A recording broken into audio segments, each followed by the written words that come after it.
Bihar DElEd प्रवेश परीक्षा 2023 की तैयारी कर रहे सभी अभ्यर्थियों का बहुत बहुत स्वागत है हमारे आज के इस क्लास में।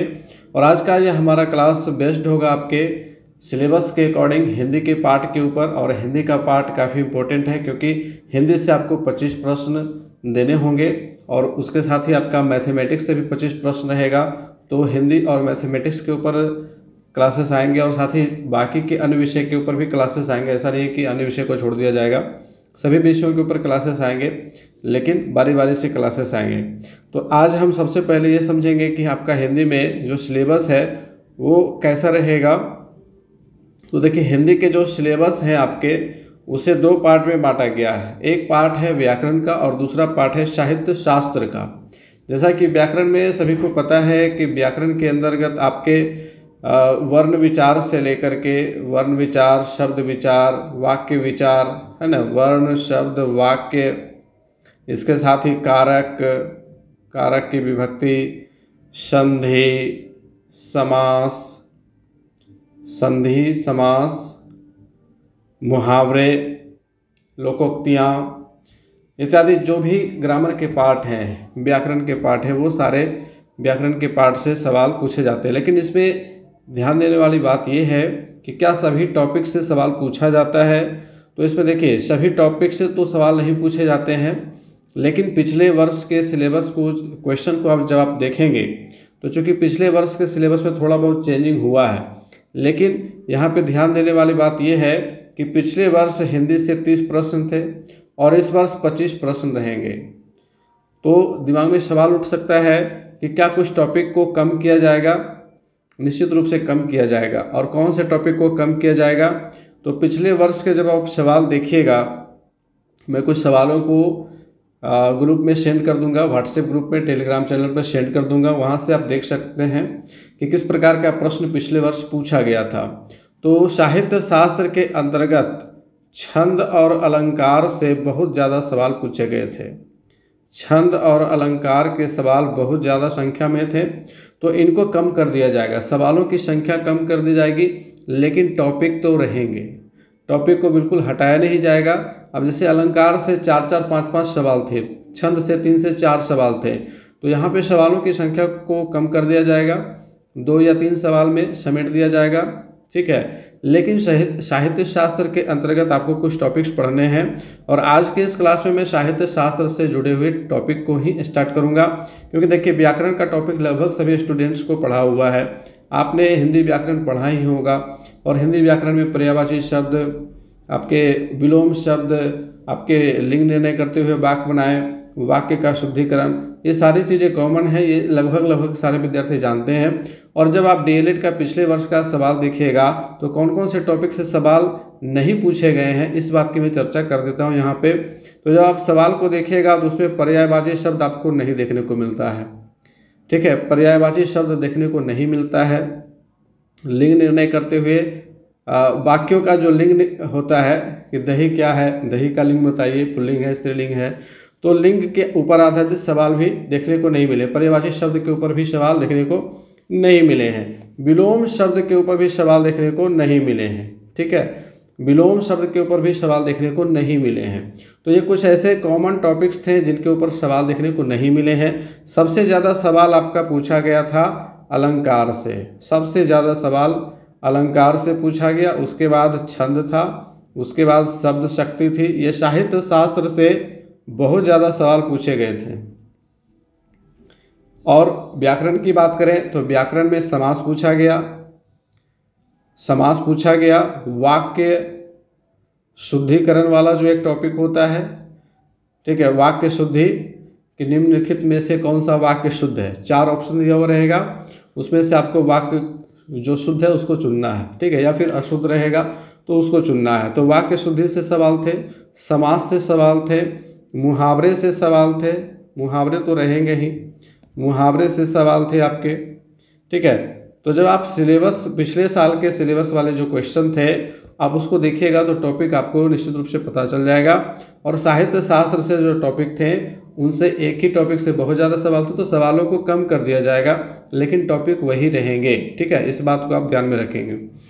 चलिए अब आज के इस क्लास में आगे बढ़ते हैं और हिंदी से साहित्य शास्त्र से सबसे पहले क्लास को स्टार्ट करते हैं। बाकी के विषय के ऊपर भी मैं इसी तरह से क्लासेस लाऊंगा, तो आपको टॉपिक वाइज सिलेबस का आइडिया दे दूंगा।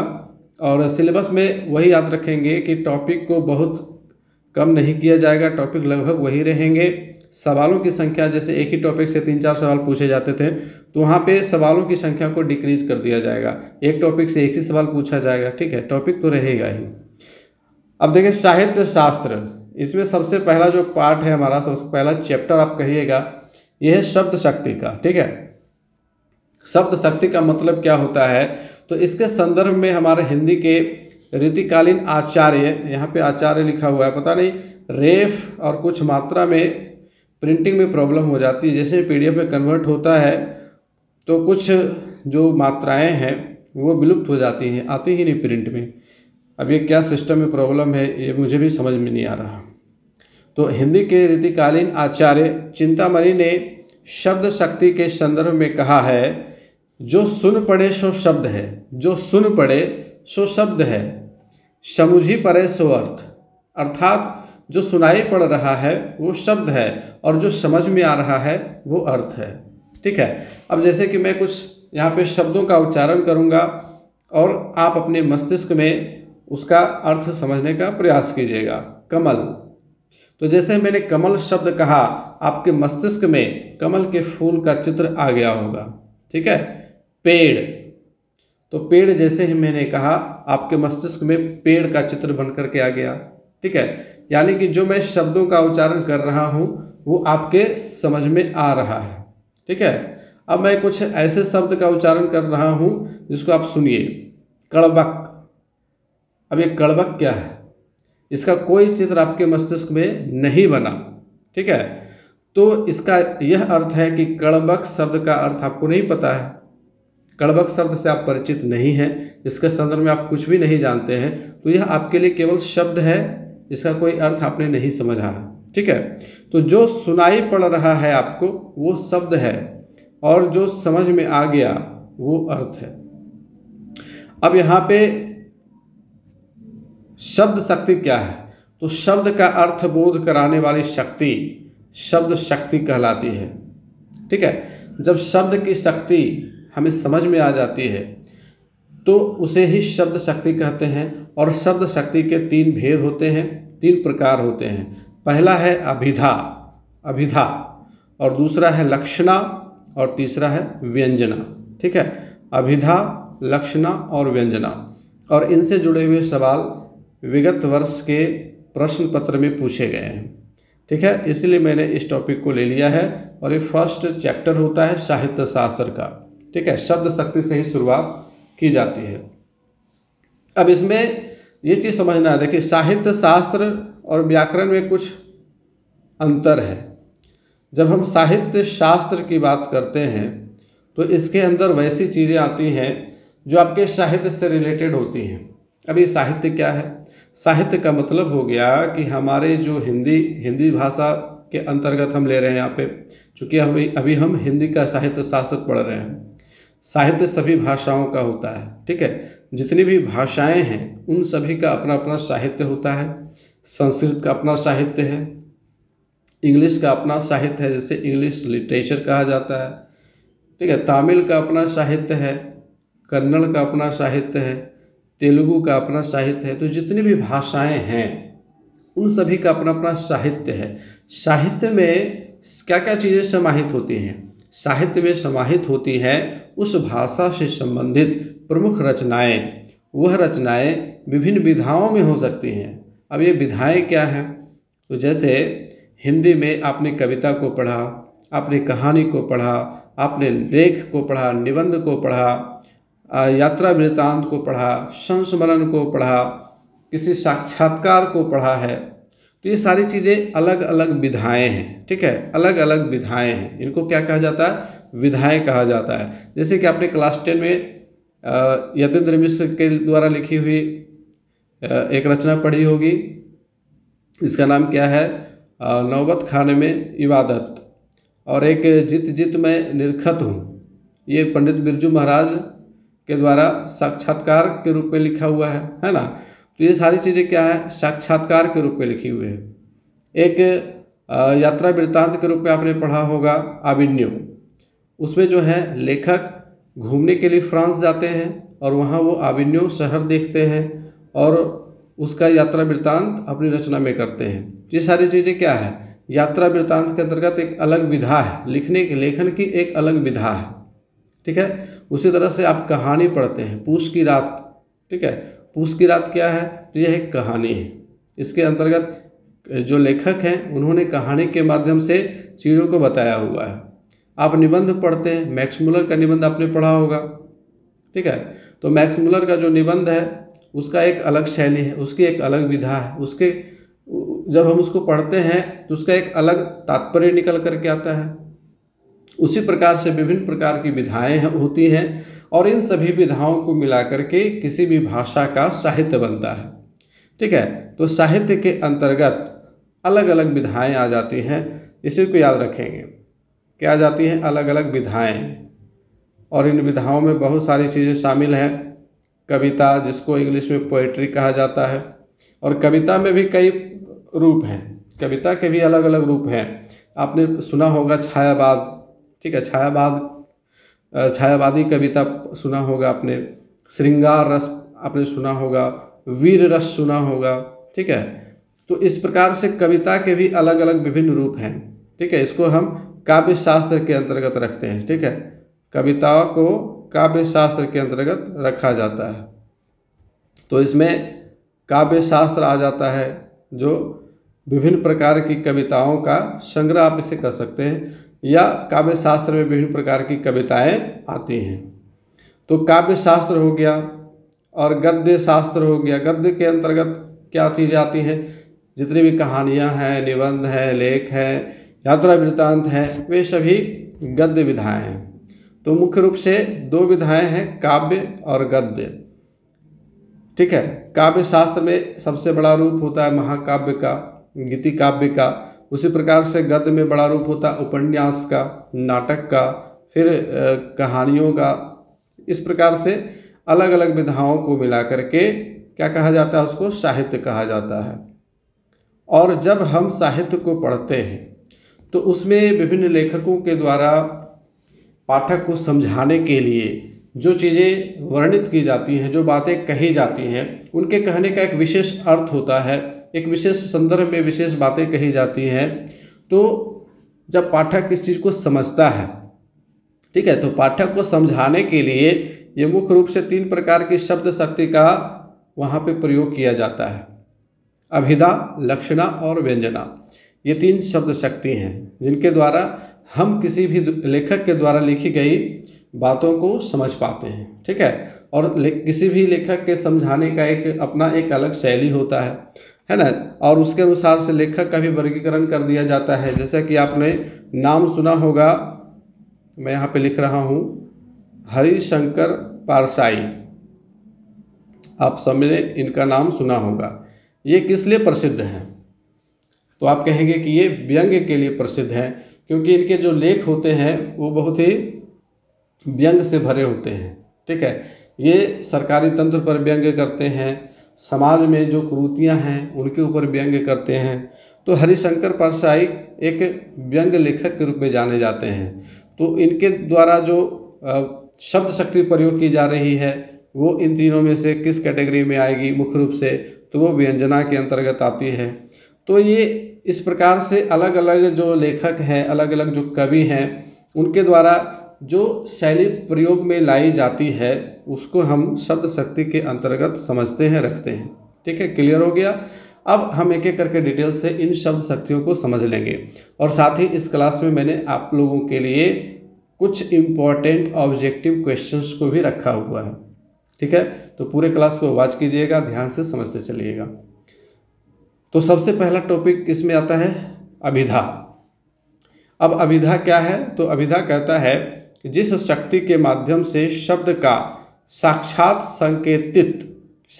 संकेतित का मतलब हो गया मुख्य अर्थ का बोध हो, ठीक है। जो लेखक कहना चाह रहा है वह किसी भी वस्तु से सीधे सीधे जुड़ी हुई हो, उसे समझने के लिए हमको एक्स्ट्रा दिमाग नहीं लगाना है। ठीक है, जैसे लेखक कहता है कि वहाँ एक तालाब है, तो सिंपल सी चीज़ है कि वहाँ एक तालाब ही होगा, उसमें समझने के लिए कुछ एक्स्ट्रा दिमाग नहीं लगाना है। तो ये अभिधा के अंतर्गत आता है। ठीक है, और अभिधा से 3 प्रकार के शब्दों का अर्थबोध होता है, क्योंकि शब्द के ये 3 प्रकार आप लोगों ने पढ़े होंगे, रूढ़, यौगिक और योग रूढ़। रूढ़ किसको कहते हैं? रूढ़ का तात्पर्य होता है सिंगल सिलेबल वाले शब्दों से, यानी कि जिनका केवल एक अर्थ हो, उनके अलग अलग टुकड़े नहीं किए जा सकते हैं। जब उसको हम अलग करना चाहेंगे तो कोई भी एक स्वतंत्र अर्थ वाला शब्द उससे नहीं निकलेगा, जैसे कमल, जैसे दवा। अब अगर हम इसको अलग करने की कोशिश करेंगे तो कोई भी स्वतंत्र अर्थ वाला शब्द इससे नहीं निकलेगा। ठीक है, इसको रूढ़ कहते हैं। यौगिक में 2 अलग अलग शब्द बन सकते हैं, 2 या 2 से अधिक शब्द भी बन सकते हैं, है ना। जैसे हिमालय हम लोग लिखते हैं, तो हिमालय में से हम 2 शब्द निकाल सकते हैं, हिम और आलय। ठीक है, हिम का अलग अर्थ होगा, आलय का अलग अर्थ हो जाएगा। तो जब 2 अलग अलग शब्दों से मिलकर के एक शब्द बनता है तो ऐसे शब्दों को यौगिक शब्द कहा जाता है।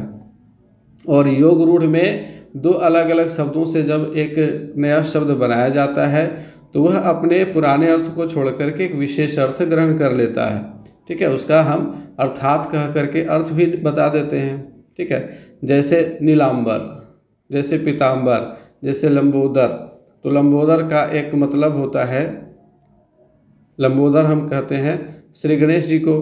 ठीक है, तो यहाँ पे लंबोदर अपना अर्थ छोड़ करके एक विशेष अर्थ भी ग्रहण कर लेता है। तो ऐसे शब्दों को योग रूढ़ कहते हैं। तो इन तीनों का ही प्रयोग अर्थबोध अभिधा के अंतर्गत होता है। ठीक है, आइए अब और कुछ इम्पोर्टेंट चीज़ें हैं। अब सबसे पहले कुछ उदाहरण देखेंगे। एक सिंपल सा वाक्य है, यह कमल का फूल है।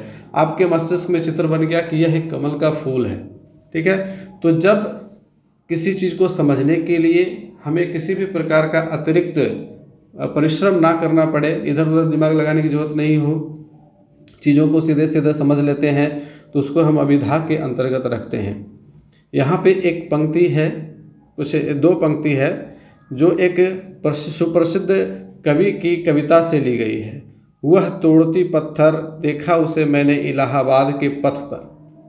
अब यहाँ पे आपको ये बताना है कमेंट बॉक्स में कमेंट करके कि यह कविता किस कविता से ली गई है और इसके लेखक या इसके कवि रचयिता कौन है। ठीक है, इसके रचयिता कौन है, उनका नाम और यह किस कविता से ली गई है, इसको आप कमेंट बॉक्स में लिखिएगा। अब यहाँ पे देखिए, वह तोड़ती पत्थर, एक सीधी सी बात है कि कोई स्त्री है जो पत्थर तोड़ रही है, और उसे कवि ने कहाँ देखा? इलाहाबाद के पथ पर, इलाहाबाद के मार्ग पर देखा। एकदम सीधी सी बात है जो सीधे दिमाग में आ जा रही है, इसके लिए कोई अतिरिक्त परिश्रम करने की जरूरत नहीं पड़ रही है, तो यह अभिधा के अंतर्गत आएगी। अब देखिए, अभिधा से 3 प्रकार के शब्दों का अर्थबोध होता है, ये तो हमने डिस्कस कर ही लिया, रूढ़, यौगिक और योग रूढ़। अब आ जाते हैं दूसरे टॉपिक के ऊपर, लक्षणा के ऊपर। जब अभिधा असमर्थ हो जाए अर्थ बताने में, जब कवि को लगे कि यहाँ पे अभिधा से काम चलने वाला नहीं है, यहाँ पे पाठक को हमें समझाने के लिए कुछ विशेष करना पड़ेगा, तब वह लक्षणा का प्रयोग करता है। इसलिए कहा गया है कि अभिधा के असमर्थ हो जाने पर जिस शक्ति के माध्यम से शब्द का अर्थ बोध हो उसे लक्षणा कहते हैं। यह मुख्य रूप से मुहावरों एवं लोकोक्तियों में पाई जाती है ना। यह मुख्य रूप से कहाँ पाई जाती है? तो मुहावरों एवं लोकोक्तियों में पाई जाती है। आपने अपने दैनिक जीवन में भी बहुत सारे अवसर पर, बहुत सारे मौक़ों पर मुहावरों का प्रयोग किया होगा। जब आपको लगता होगा कि सीधी सीधी बात अगर हम कहेंगे इसको तो इसको उतना समझ में नहीं आएगा या मेरी बात में उतना दम नहीं रहेगा। ठीक है, तो वहाँ पे आप क्या करते हैं? मुहावरों का प्रयोग कर देते हैं। ठीक है, जैसे मुझे देखते हैं उसका रंग उड़ गया, उसके चेहरे का रंग उड़ गया, जैसे हमको देखा उसके चेहरे का रंग उड़ गया, तो हम सीधे सीधे ना कह करके क्या कर रहे हैं? हम सीधे नहीं कह रहे हैं कि हमको देख करके वो डर गया, बल्कि हम सीधे सीधे क्या मुहावरों में बात कर रहे हैं ताकि मेरी बात का प्रभाव और ज़्यादा हो, इस सामने सुनने वाले को बहुत ज़्यादा प्रभावी लगे। तो इसको लक्षणा कहते हैं। बात समझ में आ गई। अब देखिए लक्षणा के लिए 3 शर्तें होती हैं। पहला है मुख्यार्थ में बाधा। इसका क्या मतलब है कि जब मुख्य अर्थ सीधी सीधी बात समझने में बाधा उत्पन्न हो, इससे मुख्य अर्थ लागू नहीं होता है, वह बाधित हो जाता है। अब जैसे कि मैंने जिस बात को अभी कहा कि मुझे देखते ही उसके चेहरे का रंग उड़ गया। अब यहाँ पर कोई व्यक्ति अगर सीधे सीधे समझने की कोशिश करेगा तो चेहरे का रंग कैसे उड़ सकता है किसी का, किसी को देख करके, ठीक है। तो यहाँ पे मुख्य अर्थ लागू नहीं होता है, वह बाधित हो जाता है। यहाँ पे बाधित हो गया, वह विशेष अर्थ ले लेता है। देखिए मुख्यार्थ एवं लक्ष्यार्थ में संबंध, ये दूसरी चीज़ है इसमें। जब मुख्य अर्थ बाधित हो जाता है तो उसके स्थान पर दूसरा अर्थ जो कि गौण अर्थ होता है वह लिया जाता है, पर यह दूसरा अर्थ अनिवार्य रूप से मुख्य अर्थ से संबंधित होता है। जैसे कि कहने का तात्पर्य तो वही है कि जैसे ही उसने मुझे देखा तो वह मुझसे डर गया, है ना। अब उस सिचुएशन को हम इस रूप में बयान करना चाह रहे हैं, इस रूप में बताना चाह रहे हैं कि सामने वाले सुनने वाले को लगे कि इसका विशेष प्रभाव उसके ऊपर पड़ना चाहिए, ठीक है। तो हम क्या कर रहे हैं, एक विशेष मुहावरे का प्रयोग कर रहे हैं कि मुझे देख करके उसके चेहरे का रंग उड़ गया। अब यहाँ पे कहने का तो तात्पर्य वही था, हमारा लक्ष्य तो वही था कि सामने वाले को बताना है कि जब उसने मुझे देखा तो उसकी क्या हालत हो गई, ठीक है। अब तीसरी जो बात है वो है रूढ़ि या प्रयोजन। मुख्य अर्थ को छोड़ करके उसके दूसरे अर्थ को अपनाने के पीछे या तो कोई रूढ़ि होती है या कोई प्रयोजन, है ना। जब मुख्य अर्थ को छोड़ करके उसके दूसरे अर्थ को अपनाया जा रहा है तो इसके पीछे कोई प्रयोजन है। कहने वाले का कोई विशेष प्रयोजन होता है, कोई उसका कोई विशेष वहाँ पे एक अपना प्रभाव बनाने की कोशिश होती है, उसकी चेष्टा होती है कि सामने सुनने वाले को मेरी बातों में दम लगे, ठीक है। उसको लगे कि ये जो कह रहा है उसमें दम है, उसमें वजन है। चलिए अब ये बातें हो गई लक्षणा की। अब इसके उदाहरण देखिए। वह बैल है। अब इस सीधा सा वाक्य आपको लग सकता है कभी कभी कि वह बैल है, लेकिन यहाँ पर बैल का मतलब बैल को देख करके नहीं कहा गया है, बल्कि किसी व्यक्ति को देख करके बैल कहा गया। तब आप क्या कहिएगा, किसी व्यक्ति को देख करके कोई कहे कि वह तो बैल है। अब इससे यह तात्पर्य निकलेगा यहाँ पर कि उसकी बुद्धि बैल जैसी है, वह मूर्ख व्यक्ति है, वह मूर्ख व्यक्ति है। तो यहाँ पे मुख्य अर्थ में बाधा उत्पन्न हुआ, ठीक है। मुख्य अर्थ में क्या हुआ, बाधा उत्पन्न हो गया। लेकिन जो लक्ष्य अर्थ था, यानी कि हमारा जो कहने का मतलब था कि उसको मूर्ख बताना है और कहने में हमें अपनी बातों में दम लाना पड़े, हम अपनी बात में वजन लाना पड़े कि हम उसको इस प्रकार से एक बैल से संदर्भित कर रहे हैं, और ताकि सामने सुनने वाले को लगे कि यह इसकी जो बुद्धि है वह बैल बुद्धि वाली है। पुलिस को देखते ही चोर 9 2 11 हो गया। अब यहाँ 9 2 11 होना, यहाँ पे मुहावरे का प्रयोग कर दिया गया, तो यहाँ पे लक्षणा आ जाएगी। आगी बड़वागी ते बड़ी है आगी पेट की। अब इस पंक्ति का तात्पर्य क्या है, आगी बड़वागी ते बड़ी है आगी पेट की। अब यहाँ देखिए आगी का मतलब आप समझ रहे होंगे कि आग, आगी का मतलब आग, और बड़वागी कहते हैं समुद्र की आग को, बड़वागी कहते हैं समुद्र की आग को, और बड़ी है आगी पेट की। पेट तो सबको समझ में आ रही है। अब इस पंक्ति का तात्पर्य हुआ कि आग में सबसे बड़ी आग समुद्र की आग होती है। जब समुद्र में आग लग जाती है तो वह आग सबसे भयानक होती है, सबसे विकराल होती है, ठीक है। लेकिन उस आग से भी बड़ी आग है पेट की, और इसी पापी पेट के लिए इंसान न जाने क्या क्या कुकर्म कर बैठता है। तो इसीलिए कवि ने इस बात को कहा है कि आगी बड़वागी ते बड़ी है आगी पेट की, ठीक है। तो ये सारे उदाहरण किसके हैं, लक्षणा के उदाहरण हैं, याद रखेंगे। तीसरा हम लेंगे व्यंजना। अब अभिधा एक ऐसा समय आता है, एक ऐसा अवसर आता है जब कवि को लगता है या लेखक को लगता है कि मेरे द्वारा जो अभिधा का प्रयोग किया गया, सीधी सीधी बात का प्रयोग किया गया, उससे काम नहीं चलेगा। मुहावरे का भी प्रयोग कर दिया, फिर भी वहाँ वह भी काम नहीं करेगा, तब वह तीसरी शक्ति लगाता है व्यंजना का। ये तीसरी शक्ति है जो कहलाती है व्यंजना। जब अभिधा व लक्षणा दोनों असमर्थ हो जाए और उसके स्थान पर जिस शक्ति के माध्यम से शब्द का अर्थबोध हो, उसे व्यंजना कहते हैं। ठीक है। अब यहाँ देखिए, व्यंजना जो शब्द है उसका संधि विच्छेद अगर हम करते हैं तो वी जोड़ अंजना। वी का मतलब विशेष, ठीक है, एक खास, और अंजना, अंजन से बना अंजना। अंजन क्या होता है? आँखों में लगाया जाने वाला काजल। जब काजल आँखों में लगता है तो वह चेहरे की खूबसूरती में चार चांद लगा देता है। अब देखिए, मैंने यहाँ जो वाक्य प्रयोग किया इसमें लक्षणा थी, ठीक है, चेहरे की खूबसूरती में चार चांद लगा देती है। मैं यहाँ पे यह भी कह सकता था कि चेहरे की खूबसूरती बढ़ा देती है। ये हो गया सिंपल सा वाक्य, अभिधा के अंतर्गत आ जाएगा। और जब इसी को ऐसे कहा गया कि चेहरे की खूबसूरती में चार चांद लगा देती है, तो ये लक्षणा के अंतर्गत चला गया। चीज़ें समझ में आ रही हैं? अब यहाँ पे वी जोड़ अंजना यानी विशेष प्रकार का अंजन, यानी कि विशेष प्रकार का एक ऐसा, हम भाषा में अलंकार यहाँ पे प्रयोग नहीं करेंगे कि भाषा में हम ऐसा कुछ प्रयोग कर दें कि अभिधा और लक्षणा हमारा जो वहाँ काम नहीं कर रहा है, उसके जगह पर जब ये कोई पाठक पढ़े तो उसके मस्तिष्क में इसकी छवि तुरंत बन जाए, उसे समझ में आ जाए। ठीक है। तो विशेष प्रकार का अंजन, इसका अर्थ होगा शाब्दिक, अर्थात विशेष प्रकार की अभिव्यक्ति। ठीक है, इसको हम क्या करेंगे? विशेष प्रकार की अभिव्यक्ति।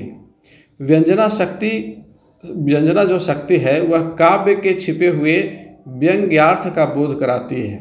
यह मुख्य रूप से व्यंग्यार्थ का बोध कराती है। और व्यंग्यार्थ को हम अलग अलग रूपों में समझते हैं, जैसे ध्वन्यार्थ, सूच्यार्थ, आक्षेपार्थ, प्रतीयमान अर्थ। ठीक है, ये सब संधि हुए शब्द हैं। ध्वन्यार्थ यानी कि ध्वनि जोड़ अर्थ, सूच्यार्थ यानी कि सूच यानी कि सूचना जोड़ अर्थ, वह शब्द जिससे कोई सूचना प्राप्त हो रही हो। आक्षेपार्थ, वैसा शब्द जिससे हम किसी के ऊपर आक्षेप कर रहे हैं। जैसे कोई देर से आता है, आपके यहाँ मीटिंग रखी गई है और कोई बहुत देर से आ रहा है, तो हम उसको क्या कहते हैं? क्या तो बड़ी सवेरे चले आए तुम, है ना? तो यहाँ पे क्या कर रहे हैं? आक्षेप कर रहे हैं, तो इसको हम व्यंजना के अंतर्गत रखते हैं। प्रतीयमानार्थ, जब किसी का प्रतीयमान किया जाए, तो इस प्रकार से ये व्यंजना की परिभाषा हम दे सकते हैं। अब आइए व्यंजना के भेद को समझ लेते हैं। व्यंजना के दो भेद होते हैं, एक होता है शाब्दी व्यंजना और दूसरा होता है आर्थी व्यंजना। शाब्दी व्यंजना होता है शब्द पर आधारित व्यंजना को शाब्दी व्यंजना कहते हैं, और शब्द के दो अर्थ होते हैं, एक अर्थक, शब्द के दो अर्थ नहीं, दो यहाँ पे प्रकार हो जाएगा। शब्द के दो प्रकार होंगे अर्थ के अनुसार से, एक होगा एकार्थक और दूसरा होगा अनेकार्थक। कुछ ऐसे शब्द होते हैं जिनका केवल एक ही अर्थ होता है, जैसे हम पुस्तक बोलते हैं, पुस्तक का कोई अन्य अर्थ नहीं है। लेकिन कुछ ऐसे भी शब्द हैं जिनके कई अर्थ होते हैं, जैसे कि पानी। पानी, आपने एक रहीम जी की कविता सुनी होगी, रहीमन पानी राखिए बिन पानी सब सून, पानी गए ना उबरे मोती मानुष चून। तो यहाँ पे पानी के अलग अलग अर्थ हैं। ठीक है, तो जब एक शब्द का अनेक अर्थ होगा तो उसको अनेकार्थक शब्द कहा जाएगा। उसी प्रकार से कलम भी है, कलम का भी अलग अलग अर्थ है।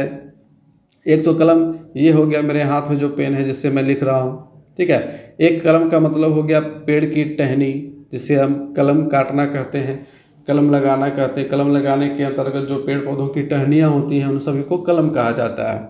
एक कलम का मतलब हो गया लेखक की कुची, एक कलम का मतलब हो जाता है चित्र की शैली। ठीक है, तो जब वैसा शब्द हो जिसके एक से अलग अर्थ हो, एक से अधिक अर्थ हो, तो उसको हम अनेकार्थक शब्द कहते हैं। और जब केवल एक ही अर्थ होगा तो उसको एकार्थक शब्द कहते हैं। एकार्थक शब्दों में पुस्तक, दवा इत्यादि हैं, और जिन शब्दों के एक से अधिक अर्थ होंगे उनको अनेकार्थक शब्द कहते हैं। अब देखिए, अनेकार्थक शब्द के कुछ उदाहरण दिए हुए हैं। कलम, जैसा कि मैंने आप लोगों को बताया, पानी बताया, हंसी, हंसी का मतलब हाथी भी होता है, हाथ भी होता है। ठीक है, और कहते हैं कि तुम्हारी हस्ती क्या है, वो भी यहाँ पे आ जाता है। चलिए अब आगे बढ़ेंगे। आर्थी व्यंजना को समझ लीजिए। ये शाब्दिक व्यंजना होगी, आर्थी व्यंजना पे आ जाइए। अर्थ पर आधारित व्यंजना को आर्थी व्यंजना कहते हैं। आर्थी व्यंजना में कही गई बातों का एक से अधिक अर्थ होता है। यह निर्भर करता है कि बातें किस प्रसंग में कही गई हैं। और इसका एक उदाहरण हम लेंगे, बहुत ही सिंपल सा उदाहरण है। सूर्य अस्त हो गया, एक वाक्य है, सूर्य अस्त हो गया, जिसका मतलब क्या होता है? सूरज डूब गया है, सूरज डूब गया है। अब इस वाक्य को अलग अलग प्रसंग में अलग अलग व्यक्ति के द्वारा अलग अलग सुनने वाले के लिए कहा गया है, ठीक है? तो उसका अलग अलग अर्थ होगा। कैसे होगा, आइए इसको समझिए। अब देखिए, कही गई बात है सूर्य अस्त हो गया, मतलब सूरज डूब गया। अब इसका प्रसंग विशेष देखिए।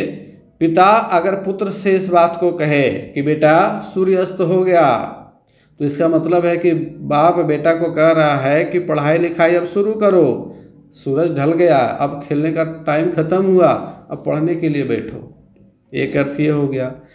अगर सास बहू से कहे कि बहू सूर्य अस्त हो गया, तो इसका मतलब सास इंडिकेट कर रही है कि अब खाना बनाने का टाइम हो गया, चलो चूल्हा चौका शुरू करो, ठीक है? चूल्हा चौका आरंभ करो।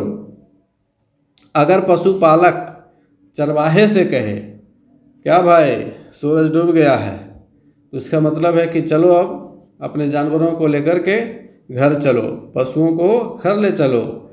पुजारी अगर चेला से कहे सूरज डूब गया है, तो इसका मतलब होगा कि संध्या पूजन का प्रबंध करो, ठीक है? अब शाम हो गया है तो सांझ बत्ती अब देना है, ठीक है?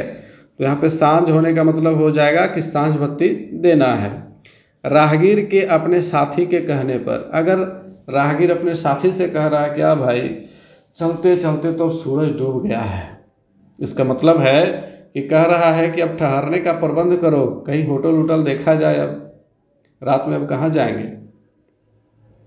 अगर कोई कारवां चल रहा है तो जो कारवां का प्रमुख है, जो कारवां का हेड है, वह उप प्रमुख से अगर कहता है क्या भाई अब तो सूर्य अस्त हो गया, तो इसका क्या मतलब है कि अब पड़ाव की व्यवस्था करो, रात्रि विश्राम के लिए अब व्यवस्था प्रारंभ करना चाहिए।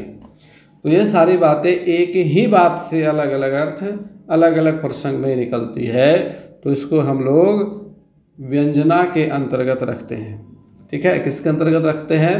तो व्यंजना के अंतर्गत रखी जाती है ये सारी चीज़ें। उम्मीद है कि आपको ये टॉपिक समझ में आ गया होगा। अब हम बढ़ेंगे प्रश्नोत्तरी की ओर। शब्द शक्ति का हमारा टॉपिक यहाँ पे थ्योरी हो गया कंप्लीट। आइए अब फटाफट से कुछ क्वेश्चन देख लेते हैं।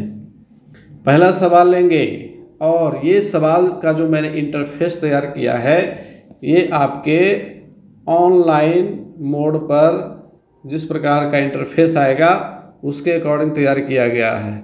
यहाँ से इस चीज़ को समझिएगा कि जब आप ऑनलाइन एग्ज़ाम में कंप्यूटर पर बैठिएगा, और कुछ कैंडिडेट जो हैं वो कमेंट कर रहे थे कि सर मुझे कंप्यूटर चलाना नहीं आता है, कंप्यूटर चलाना नहीं आता है।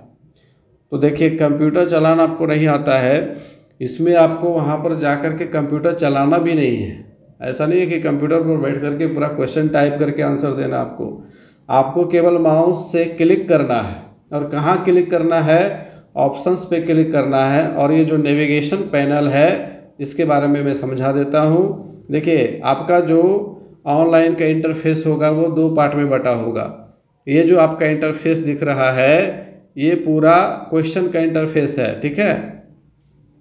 इसके इधर आपका नेविगेशन पैनल रहता है, जिसमें आपका ऊपर साइड में रहेगा कि आपने कितने क्वेश्चन का आंसर कर दिया है, आपने अभी तक कितने क्वेश्चन को नहीं देखा है, आपने कितने क्वेश्चन को मार्क फॉर रिव्यू किया हुआ है, ठीक है? ये सारी चीज़ें रहेगी इधर। और नीचे क्वेश्चन पैलेट रहेगा। नीचे क्या रहेगा? क्वेश्चन पैलेट रहेगा, जिसमें क्वेश्चन नंबर लिखा हुआ रहेगा। आपका 1 से लेकर के 120 तक का क्वेश्चन नंबर इधर लिखा हुआ रहेगा। आपकी जब मर्जी हो तब जिस क्वेश्चन पर आप जा सकते हैं।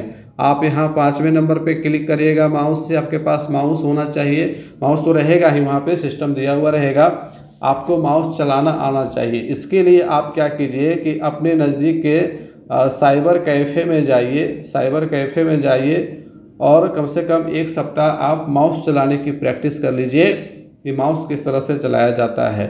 माउस चलाने की कला आनी चाहिए, तभी आप जल्दी जल्दी क्वेश्चन कर पाइएगा, नहीं तो बहुत दिक्कत होगा ही।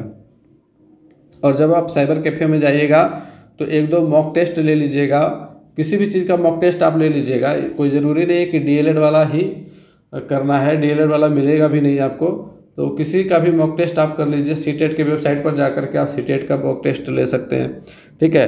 तो किसी के भी वेबसाइट पर जाकर के आप मॉक टेस्ट ले लीजिए, 10 क्वेश्चन बनाइएगा, आपको सारा आइडिया हो जाएगा कि कहाँ से क्वेश्चन आता है, कहाँ से हमको क्वेश्चन को बदलना है, स्किप करना है, कहाँ से मार्क फॉर रिव्यू करना है, वो सारी चीज़ें आ जाती है। देखिए नीचे जो है यहाँ भी नेविगेशन पैनल है और इसमें क्या क्या चीज़ें हैं, सेव एंड नेक्स्ट, ठीक है। अब जैसे ये क्वेश्चन नंबर 1 है, यहाँ पे आपको क्वेश्चन नंबर 1 आ जाएगा।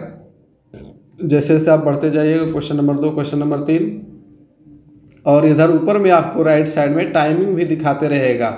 जैसे ही आपका टाइम स्टार्ट होता है वहाँ से टाइमिंग जो है वो शुरू हो जाता है, और जैसे ही 2.5 घंटे ख़त्म होगा ये टाइमिंग ऑटोमेटिक ख़त्म हो जाएगा और आपने जितना क्वेश्चन का आंसर दिया है वो सबमिट हो जाएगा। ऑलरेडी आपको सबमिट करने की आवश्यकता भी नहीं है, ठीक है।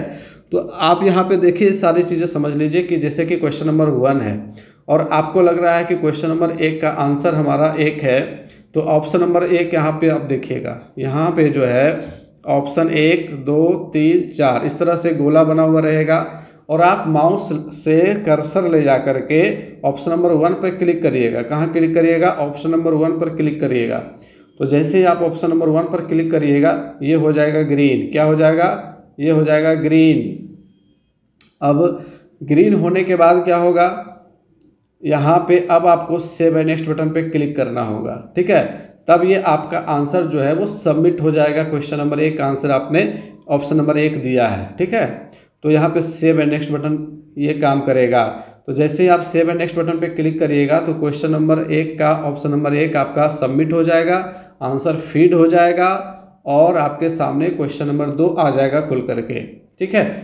अगर आपको लग रहा है कि मैंने गलत कर दिया, क्वेश्चन नंबर 1 का आंसर होना चाहिए था 4, मैंने कर दिया 1। अगर ऑफलाइन में आप इस तरह का सिचुएशन देखते हैं तो वहाँ पे 4 ऑप्शन दिया हुआ रहता है ABCD। अगर आपने A को कलर कर दिया और आपको बाद में लगे कि D सही था, कुछ नहीं कर सकते आप, आपका एक क्वेश्चन गलत हो गया। लेकिन यहाँ पे आपके पास ऑप्शन है। अगर आपको किसी भी समय लगे कि मैंने जो क्वेश्चन नंबर 1 का आंसर दिया था वो 1 नहीं बल्कि 4 है, तो आपको सिंपली क्या करना है कि इस क्वेश्चन पे वापस आ जाना है। इधर क्वेश्चन पैलेट रहेगा, क्वेश्चन नंबर 1 पर आप क्लिक करिएगा, ये क्वेश्चन फिर से खुल करके आ जाएगा। आपका आंसर दिखाएगा कि आपने 1 को किया था। आपको क्या करना है? क्लियर बटन पे क्लिक करना है, ठीक है। वो आंसर खत्म हो जाएगा। अब आपको लग रहा है कि ये तो 4 था, अब फिर से 4 पे क्लिक कर दीजिएगा, 4 हो जाएगा ग्रीन। आप सेव एंड नेक्स्ट बटन पे क्लिक कर दीजिए, आपका ऑप्शन वहाँ पे चेंज हो जाएगा। ये सिस्टम होता है। अब यहाँ पे देखिए save and mark for review है। अगर आपको लग रहा है कि क्वेश्चन नंबर इसका 4 ऑप्शन होना चाहिए लेकिन आप 100% कन्फर्म नहीं है, तो आप ऐसी स्थिति में ऐसे प्रश्नों को save and mark for review पे क्लिक करके उसको सेव करके रखिए। और जब आपके पास अंतिम में अगर 15-10 मिनट का टाइम बच गया तो आप ऐसे प्रश्नों को जिसे आपने save and mark for review में रखा था, आप वहाँ पर जाइएगा तो जितने भी प्रश्न को आपने save and mark for review में रखा हुआ है वो सब आपके सामने खुल करके आ जाएगा। तो आपको अंतिम में क्या करना है कि उसको सेव एंड नेक्स्ट बटन पे क्लिक कर देना है, कंफर्म कर देना है उसको। अगर आप कंफर्म नहीं भी कीजिएगा, टाइम पूरा हो जाएगा तो ऑलरेडी जिस ऑप्शन को आपने दिया हुआ है वही कंफर्म मान लिया जाता है, ठीक है। तो ये सारा सिस्टम ऑनलाइन में होता है और इतना डिटेल से मैंने आप लोगों को ये समझा दिया है। तो उम्मीद है कि आपका ये टेंशन ख़त्म हो गया होगा। Mark for review and next button जो होता है वो कभी कभी नहीं भी होता है, क्योंकि इसकी ज़रूरत है भी नहीं, होना भी नहीं चाहिए। ये किसी किसी एग्जाम में होता है, इसलिए मैंने इसको रखा हुआ है कि mark for review and next button पे जब आप क्लिक करिएगा तो आंसर आप फीड नहीं कीजिएगा, लेकिन मार्क फॉर रिव्यू कर दीजिएगा कि बाद में इसको हम आंसर करेंगे।